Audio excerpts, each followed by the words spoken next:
We interrupt our program this morning because we have some breaking news to bring you out of downtown Orlando. We want to take you to Orange Avenue, which is where this is all happening. You can see there is a heavy police presence.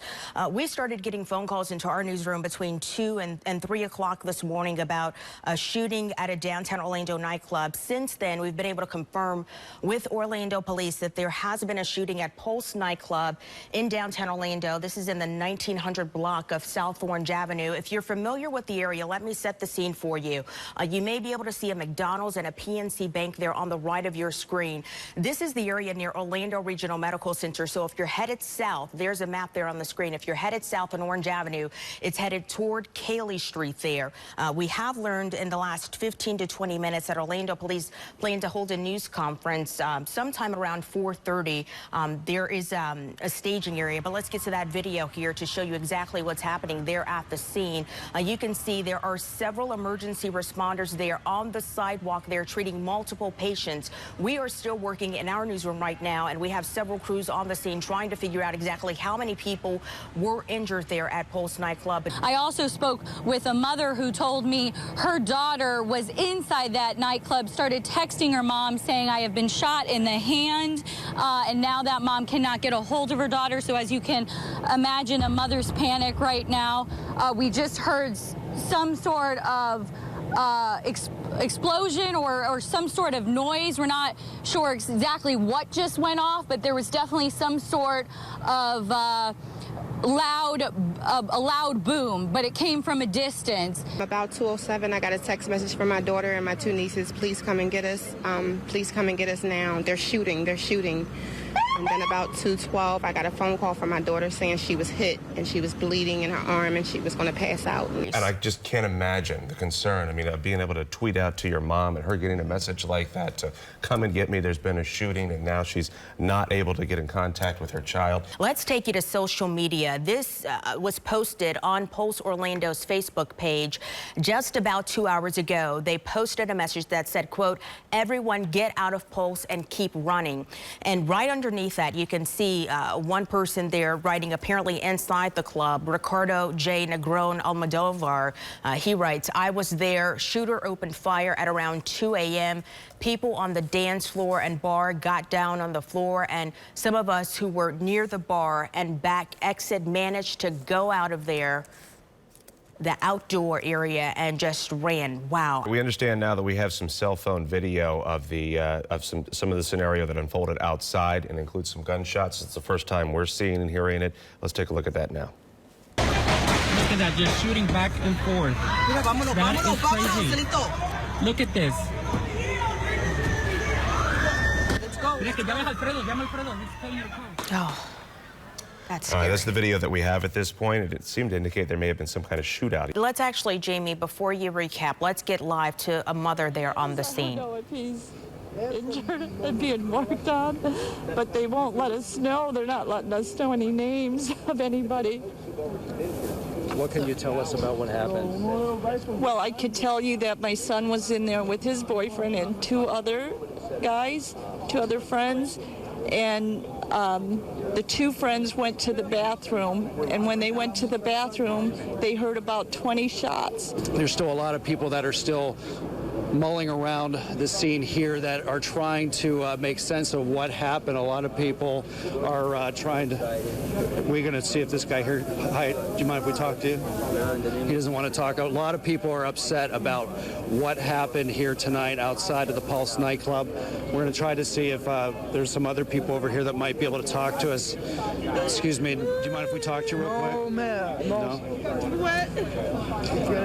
Have you heard from anybody? My son, he got shot 3 times. Again, this is the reports that we're hearing at this point. We understand there have been at least 40 people taken to the hospital, and that's some of the scene that you never obviously want to be a part of, and you can only imagine, and you don't want to. Let's go back to Jeff Lefkulich here very quickly. Again, the gunman, we believe, is still in the nightclub, but there also may be people inside. Right. And Jeff has a mom that has been trying to get a hold of her child. Jeff, are you there? Yeah, Jamie, Mina Justice, her son, 80 Justice, has been in the club. The last time she heard from him was about 2:50 this morning. Tell us, how difficult has it been just waiting to see if he can... Well, they asked me to stay home, but I drove here because I wasn't going to stay home. And I don't know anything. I heard a bomb, you know, so I don't know anything. I don't know if he's alive or dead. Now getting information from our producers in the control room that Orlando police now confirms that the shooter is dead. That's right. The shooter is dead. So, wow. Very fluid situation here. I want to get live back to Roy Ramos, who is live there on the scene along Orange Avenue. You just spoke with a DJ and a security guard from Pulse nightclub. Yeah, I just spoke with them a short time ago. They did not want to go on camera, but they did describe what they saw while they were in there. I spoke to that DJ. He said that he heard shots fired right after 2 this morning. He said that he saw several people running out of the club, several of them with gunshot wounds. Our hearts just go out to this woman. Has she gotten any information yet? Jamie, Darlene, this is Christine Leineman, is that right? Yes. Tell us about, have you heard anything from your son yet? I haven't heard anything about his condition, where he is, if he's in the hospital, if he's still at the club. He hasn't called us, hasn't answered our texts. Good morning. So at approximately 02:02 hours this morning, we had an officer working at Pulse nightclub who responded to shots fired. Our officer engaged in a gun battle with that suspect. This situation has turned from any kind of remote possibility that this was a jilted or domestic situation to now what they're describing as a domestic terror incident. A big indicator here, obviously, the FBI has become a part of this investigation. Let's go ahead and show you video of the buses here arriving early this morning. We did see a total of 3 buses being escorted by Orlando police officers here to Orlando Police Headquarters, a total of about, I'd say, 50 people getting off of each of those buses, so well over 100 people here at Orlando Police Headquarters. We're going to take you live over Eyewitness 9, back to the robot there outside of Pulse nightclub. It's now come outside of the club. We saw it, go inside of the building more than an hour ago now, maybe an hour or so ago now.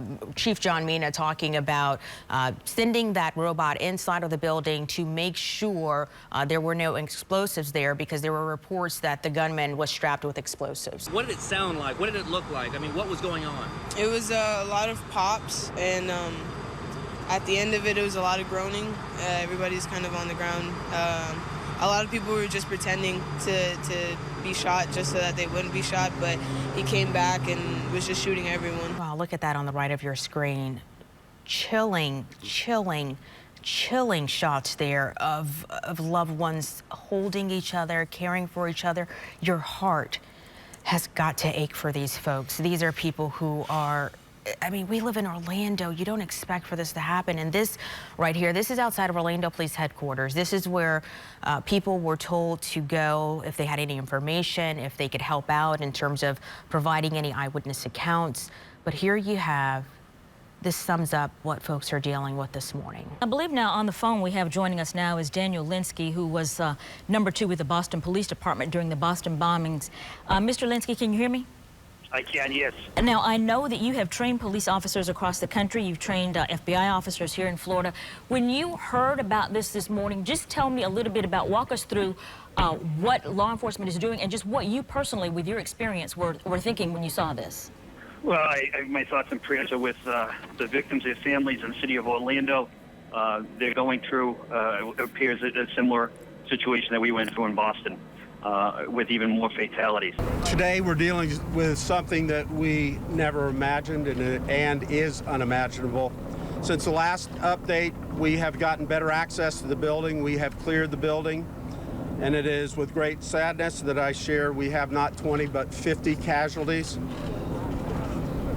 In addition to the shooter, there are another 53 that are hospitalized. You've been listening to a live news conference now with local, state, and federal officials talking about what has happened today in Orlando at Pulse nightclub. I think the most compelling thing to mention right now is the fact that we have updated numbers on the number of people who were killed in the nightclub. 50 people have been killed.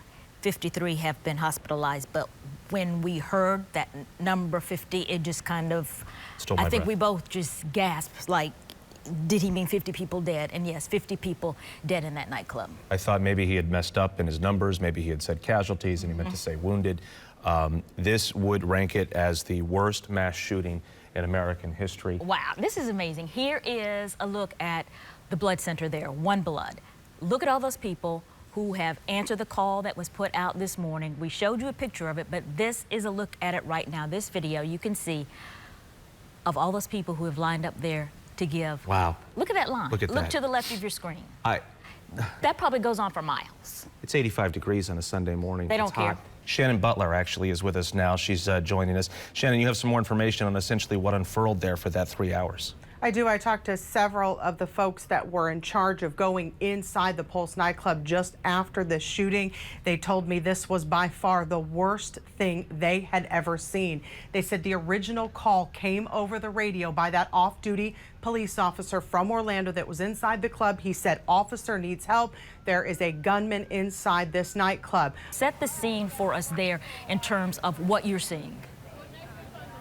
What I'm seeing is absolutely incredible. I just spoke to the public information officer, but I want to show you the front door. They have to keep it closed because inside of that suite right now, it is packed with people. But I want to show you the line. It just continues to grow. Here is a look now at Omar Mateen, who is the person that is thought to have killed 50 people in the nightclub shooting. And on the phone we have with us now former FBI agent Del Carson to give us some insight into all of this. We've talked this morning about exactly the process in terms of investigating something this massive.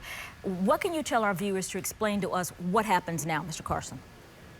Well, right now the FBI will be obtaining the necessary search warrants to make this a proper and effective investigation. And Shannon, she's joining us now. Take us step by step, because you had so much information to help us understand what went down there in the nightclub shortly after 2 o'clock this morning. Well, I just talked to some of the firefighters who were actually first to kind of realize what this situation was. I was just told that if you look at the map of this, Pulse is on along Orange Avenue. Right next to that is like a window tinting place. Right there is Kaylee. And then right after that is Station 5, Orlando Station number 5. Inside, those firefighters were sleeping early this morning. They were on shift last night. They hadn't yet switched out their shifts. They were sleeping. They had not been toned, what they call, where the alarm goes off at the fire station and then they're called out to get to the Pulse nightclub. That is not what happened here. What I'm being told is that people from Pulse were actually running down Orange Avenue, went to the fire station and started banging on the bay doors, those big 2 front doors in the front of Station 5 where the fire trucks pull in and out. The people were banging on those metal doors, begging for help, begging them to let them in. Let's find out more about that again with a grief counselor and expert with Vanessa Eccles is Dwight Bain. And Vanessa, this is something that we're all going to have to heal on this together to different magnitudes depending on how we were impacted. Exactly. So, Dwight, when we talk about this, first of all, there's so much to talk about. You really want to stress this idea of what we can do to prevent post-traumatic stress disorder. That's right. The research is really clear, and it's kind of scary. So I want to go ahead and show you a couple of them right here. Carlos Carbonell sending this out. I ache for my city and my community. This is a hate crime and an act of terror. Hashtag pray for Orlando. He took a screenshot of our coverage from earlier today. He's a local activist as well here in town. We do want to get to Janine Reyes because we talked to her earlier. She is in Fort Pierce right now at the shooter's condo complex. And we want to go back live out to you now, Janine. Folks been evacuated there. What's the scene from where you are? What we're hearing is that one building within this condo is evacuated at this point in time. You can see it's blocked off. There's a lot of law enforcement activity out here. I want to bring in U.S. Congressman John Mica of Central Florida. And Congressman Mica, thank you for coming in. Obviously, under these circumstances, none of us are pleased. Very difficult day for, you can't even imagine families waking up, hearing of their loved ones lost or wounded. And otherwise, a beautiful and peaceful community we live in.